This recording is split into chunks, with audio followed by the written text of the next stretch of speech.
Welcome to the Battle Ready Sermon Podcast with Captain Rob Westwood-Payne.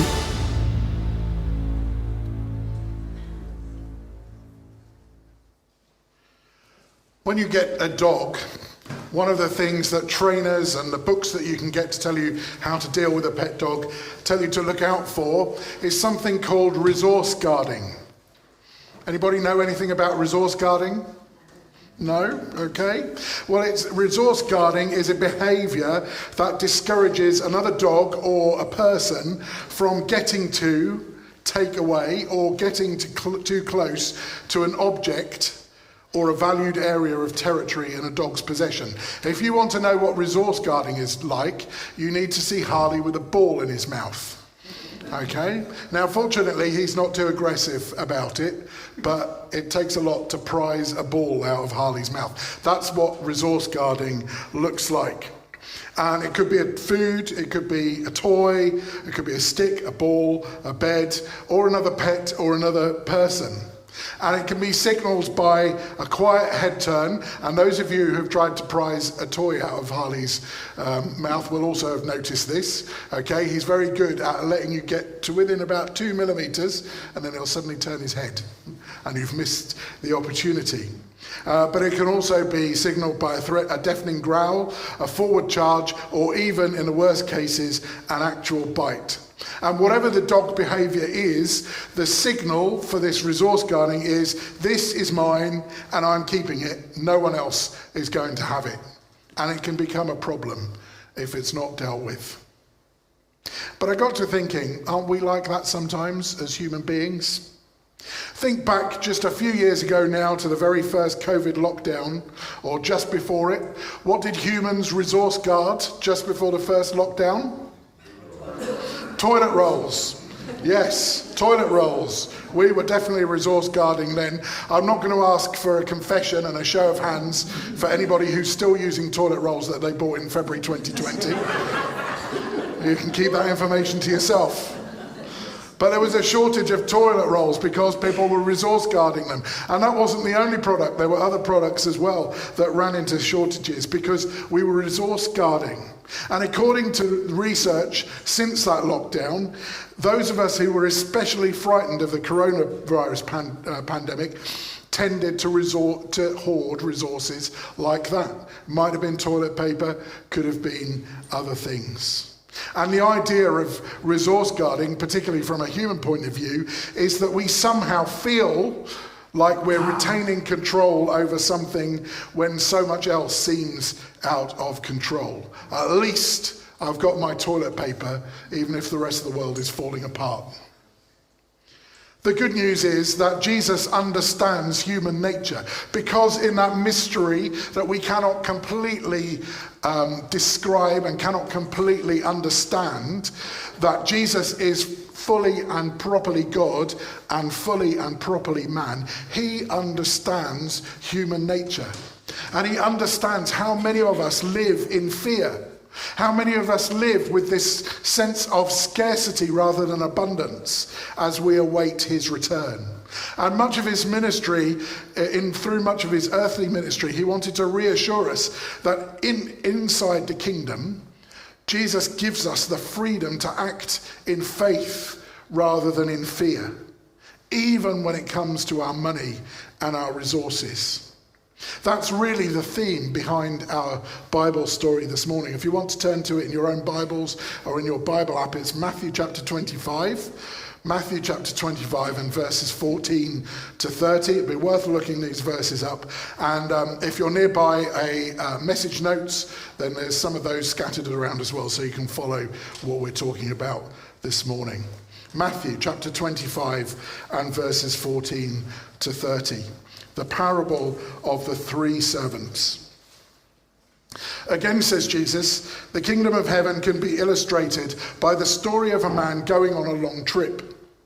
He called together his servants and entrusted his money to them while he was gone. He gave 5 bags of silver to one, 2 bags of silver to another, and 1 bag of silver to the last, dividing it in proportion to their abilities. He then left on his trip. The servant who received the 5 bags of silver began to invest the money and earned 5 more. The servant with 2 bags of silver also went to work and earned 2 more. But the servant who received the 1 bag of silver dug a hole in the ground and hid the master's money. After a long time, their master returned from his trip and called them to give an account of how they had used his money. The servant to whom he had entrusted the 5 bags of silver came forward with 5 more and said, "Master, you gave me 5 bags of silver to invest, and I have earned 5 more." The master was full of praise. "Well done, my good and faithful servant. You have been faithful in handling this small amount. So now I will give you many more responsibilities. Let's celebrate together." The servant who had received the 2 bags of silver came forward and said, "Master, you gave me 2 bags of silver to invest, and I've earned 2 more." The master said, "Well done, my good and faithful servant. You have been faithful in handling this small amount. So now I will give you many more responsibilities. Let's celebrate together." Then the servant with the 1 bag of silver came and said, "Master, I knew you were a harsh man, harvesting crops you didn't plant and gathering crops you didn't cultivate. I was afraid I would lose your money, so I hid it in the earth. Look, here is your money back." But the master replied, "You wicked and lazy servant. If you knew I harvested crops I didn't plant and gathered crops I didn't cultivate, why didn't you deposit my money in the bank? At least I could have gotten some interest on it." Then he ordered, "Take the money from this servant and give it to the one with the 10 bags of silver. To those who use well what they are given, even more will be given, and they will have an abundance. But from those who do nothing, even what little they have will be taken away.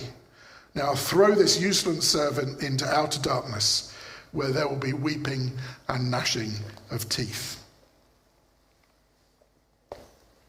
The bottom line for this parable, for this story of Jesus, is that Jesus wants us to use our money for his kingdom. Now, this story is often known as the parable of the talents. You've heard that, haven't you? Anybody still awake out there? Come on, it's only 5 minutes in so far. Okay, it's often known as the parable of the talents, and it's called that because it's named after the unit of weight of money that was given to each of the 3 servants. 5 talents, 2 talents, 1 talent. And that's enabled preachers over the year to talk about how talents don't just represent money, but they represent our time, our abilities, our skills, and our resources. You've all heard sermons like that, haven't you? Yes, and there's nothing wrong with that. That's absolutely fine to interpret it that way, and that's absolutely true. But we shouldn't be too quick to do that, because if we are, then we can overlook the fact that this parable of Jesus does refer to the way in which we use our money. One of the good things about the New Living Translation's translation of this story is they've moved away from using the word talent, and they've stripped it back to how we invest our money in the kingdom by describing what the master gives out as bags of silver. We can't escape the fact that this story is about how we use the money God has given us. And as much as we hate it, and in prayers on Friday, I said that money, talking about money, preaching about money is one of those taboo subjects. So we prayed especially for the preacher on Friday morning as he brings out one of these taboo subjects. But however much we try and get away from it, Jesus had a lot to say about how we use our money. Probably one of the most important verses about what Jesus says about money is Matthew chapter 6, verse 21, where Jesus says, "Wherever your treasure is, there the desires of your heart will also be." Wherever your treasure is, there the desires of your heart will also be. Rick Warren puts it in more contemporary language, and he says, if you want to know what you are most invested in, if you want to know what's most important to you in your life, then bring me your calendar and your checkbook, and I will tell you. Because where we spend most of our time and what we spend most of our money on is what's most important to us, is what we're most invested in. I guess these days, to contemporize it further, that's a big word on a Sunday, isn't it? It should be your electronic calendar in your phone and your credit card, I guess, because we don't use checkbooks very often anymore. But wherever your treasure is, there the desires of your heart will also be. And then what Jesus says in this story is, how you use your money, that's where we find the desires of your heart.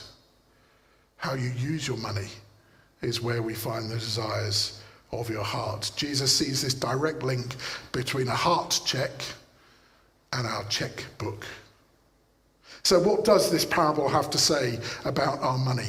Well, the first thing is that whatever money God entrusts to us, he expects us to be productive and faithful with it. He expects us to make it work. Whether God has given us a good deal of money or a little money, our use of it in the service of the kingdom of God is equally as valuable to God. What do you think is the key word in this story? What do you think the key word is? I've got a little clue over here if it helps. Anybody want to have a guess? Faithful, yes. Faithful. The key word in this story is faithful. It doesn't matter how much money God gives you, whether it's a lot or a little, it's whether we are faithful with it in investing it in God's kingdom. Roger Hahn, a pastor and theologian, says, faithfulness in investment is why the master called each servant good. It was their faithfulness. It wasn't how much money they made for the kingdom. God gives each one of us kingdom responsibilities in the light of our abilities and our opportunities. And he makes an investment in us with the money that he entrusts to us. And he wants to be able to rely on us in its use for his kingdom. Secondly, the Lord wants us to use our money for the kingdom in creative ways, working it hard for kingdom investment. If you ever look back to verse 16, Jesus says, the servant who received the 5 bags of silver began to invest the money and earned 5 more. The sense here in the Greek language is that as soon as the master left on his trip, the first servant went immediately to work the money that the master had given him. As I said right at the beginning of the meeting when we sang our first song, being a follower of Christ isn't a passive activity. There is no such thing as a spectator Christian. We are called to work. We are God's workforce. And in Jesus' time, the servants, the slaves that Jesus talks about here, were expected to be industrious. If their master went away on a long trip, they were given the freedom, they were given the responsibility to earn wages, to earn bonuses, to acquire property, to oversee the master's businesses and households. And in the ancient economy, maybe a bit less like it is today, doubling your investment, as the first and the second servants do here, or even multiplying your investment 5-fold or 10-fold, as Jesus tells it in the parallel parable in Luke chapter 19, was not unheard of. This was what was expected of these servants, to double the investment. And so God wants us to use our money in creative ways and work it hard for the kingdom investment that we make. And then the promise that Jesus gives is if we do that, if we're faithful with what God has given us, and if we invest it and work it hard, then we will each receive the same commendation from the master. Did you notice that? This is what Jesus says to the first servant in verse 21. The master was full of praise. Well done, my good and faithful servant. You have been faithful in handling this small amount, so now I will give you many more responsibilities. Let's celebrate together. And then to the second servant, who brings back 2 bags of silver, he says, well done, my good and faithful servant. You've been faithful in handling this small amount, so now I'll give you many more responsibilities. Let's celebrate together. It's exactly the same commendation. Both the servant with the 5 bags of silver and the one with 2 bags of silver made full and responsible use of what had been entrusted to them, and so they received the exact same commendation from the master. They had both doubled what had been invested in them. They both used what had been invested in them to the same extent. They both took the same risks, and they both stepped out in faith, and they received the same commendation from the master as a result. So what's the challenge for us today? What's the challenge from us in this story? I believe it is to step out in faith with our money, not in fear. That's the lesson for us today. Jesus is asking us, commanding us even maybe, to be like the first 2 servants in the way that we use our money for the kingdom. So let's not live in fear and guard our resources like dogs do, or like we did with toilet paper back in 2020.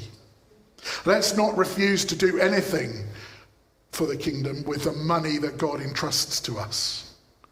Don't excuse yourself by saying, I don't have much, with what God has invested in me. God has invested in you to the extent that he can invest in you. Don't be irresponsible with what God has entrusted to you and spend it on all sorts of other things other than kingdom investment.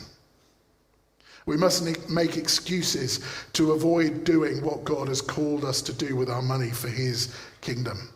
Just like those first 2 servants, God is our master, and so we must obey him. You see, our money really isn't ours. We're caretakers of this money, not owners. And so let's not treat our money with fear, but let's step out in faith instead. Let's not be passive with our money. Let's not just let it sort of fall through our fingers and go, oh, it's gone, I've not got enough left. Let's use as much of it as we can to invest in God's kingdom. I wonder what that would look like. Well, as I was researching this sermon, I came across a story from the Church of England. There's a girl called Emily Finch, who's a youth and community worker from York. And she decided to buy a double-decker bus with the savings that her parents had put aside for her in order to run detached youth work for churches. Have a look at this video.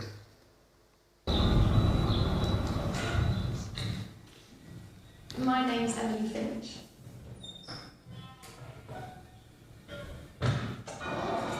I trained as a youth and community worker, and I was working for a lot of churches helping them get youth work going, and all these churches really wanted to love young people in their communities but didn't quite know how. And so I quite crazily used my savings that my parents had put aside for me, probably for something sensible like a deposit on a house or something like that. And I used that to buy an old double-decker bus and transformed it into a youth and community centre. We mainly do youth work, but then we also do, we have a community cafe style time where we have older members of the public, sometimes we get young mums on with like littlies, so quite a range, but the main bit that we do is youth work with teenagers. We're there to listen to a lot of people, and that's amazing, but also it's quite difficult sometimes hearing the hard parts of people's lives where they're suffering.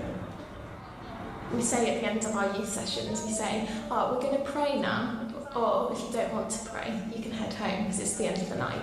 And a lot of young people, we often get them staying around, and at first they'll start mocking it and be like, oh, prayer, what was this? And then we just find that they just end up loving it and praying for each other. Prayer is something that so many people, and particularly teenagers, they really connect with it.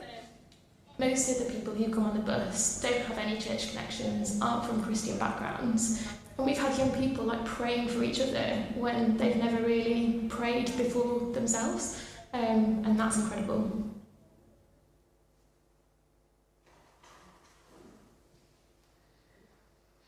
Isn't that amazing? from a positive investment of her money into kingdom work, she is reaching out to young people who are not connected with church and praying with them and getting them to pray with her. I just think that's amazing. You could look more enthusiastic and encouraged by that story if you like. Now, I'm not saying that we should all go out and buy a bus, because we may not have that money. But I will say that if God is calling you to buy a bus, then I'm not going to stop you from doing that either. It'll be a great problem to have. I have no idea where we'd be able to put it. We can't get cars on a car park now, and that's without a bus in the middle of it. But if God's calling you to do that, then that's great. But we can make that choice like Emily did, to invest our money in kingdom work. We can step out in faith. We can innovate. And it doesn't just have to be connected with this church. It can be wherever you find yourself tomorrow. At work, you can work hard at innovating and doing things creatively, using the skills and creativity that God has given you to contribute meaningfully to your workplace and earn money, which you can then plough back into the kingdom.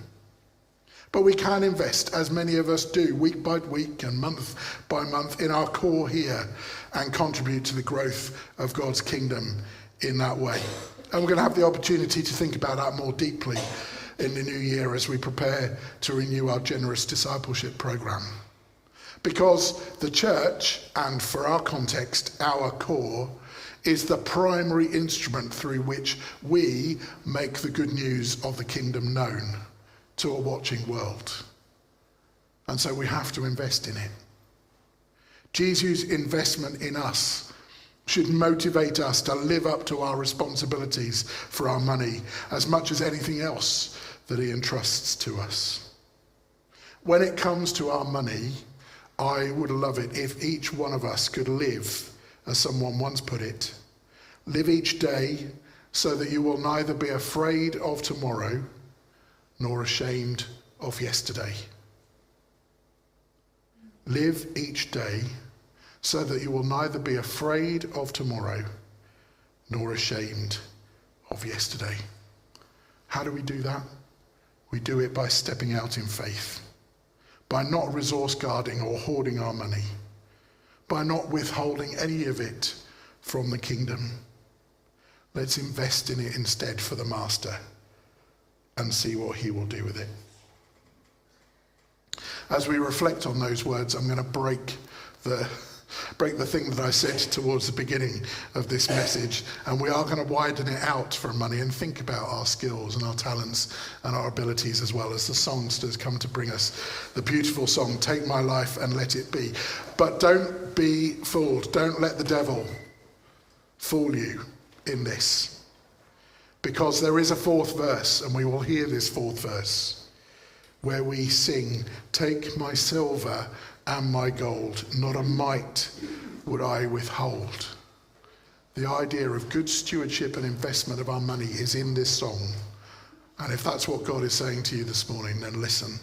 If you want to come and use the place of prayer, then it's open, as the songsters sing to us, Take My Life.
If you would like to subscribe to Battle Ready Sermons wherever you choose to listen to podcasts, or if you'd like to receive them direct to your inbox, head to www.equippinghispeople.com/sermons and follow the instructions.